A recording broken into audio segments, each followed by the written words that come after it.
যাই হোক আলহামদুলিল্লাহ আজকে রহমতের বৃষ্টির দেখা পাওয়া গেছে অনেক দিন পর। ময়মনসিংহে বেশ ভালো বৃষ্টি হচ্ছে।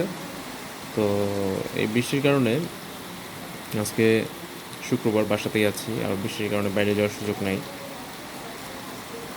তারপরে এই বৃষ্টি হয়ে খুব ভালো লাগছে যে আমাদের কৃষকদের যে অবস্থা, আসলে তারা আমন ধান লাগিয়েছে, কিন্তু আমন ধানের আপনার যে চারাগুলো সেগুলো কিন্তু মানে শুকে মাটি ফেটে চৌচির হয়ে আছে, সেই চারাগুলো নষ্ট হয়ে যাচ্ছিল।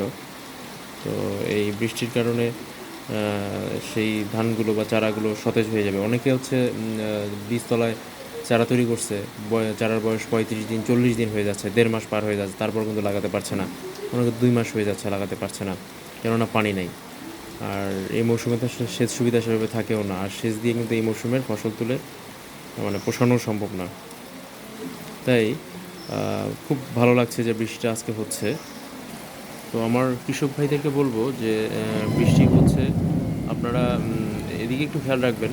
বৃষ্টি হচ্ছে, হ্যাঁ এটা খুব ভালো আমাদের জন্য, কিন্তু এই আপনারা একটু জমিতে খেয়াল রাখবেন যাতে এই হঠাৎ করে কিন্তু বৃষ্টি হলো গাছ দেখবেন যে অনেকের চারাগুলো একদিনে হয়তো বা দুর্বল থাকতে পারে, 2-1 দিনের ভিতরে কিন্তু ঠিক হয়ে যাবে।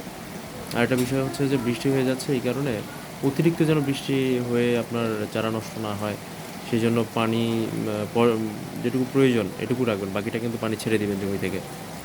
আর অনেকে আমরা এই সময় ঘাস মারার জন্য বিভিন্ন ঘাস মারার কীটনাশক বা আগাছানাশক, কীটনাশক না সরি আগাছানাশক ব্যবহার করি।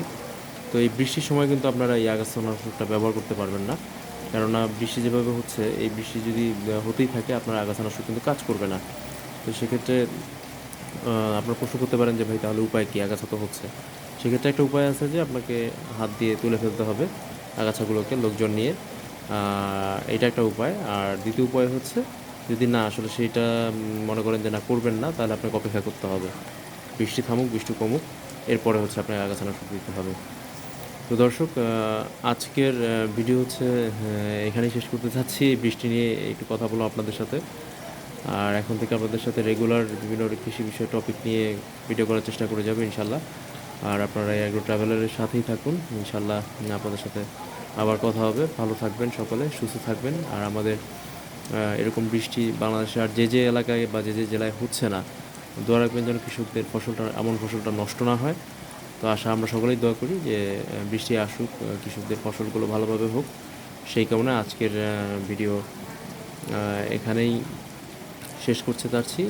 সকলে সুস্থ থাকবেন, ভালো থাকবেন, আর বাংলার কৃষকের পাশে থাকবেন, সাথে থাকবেন, সেই কামনা শেষ করছি। ভালো থাকবেন সকলে।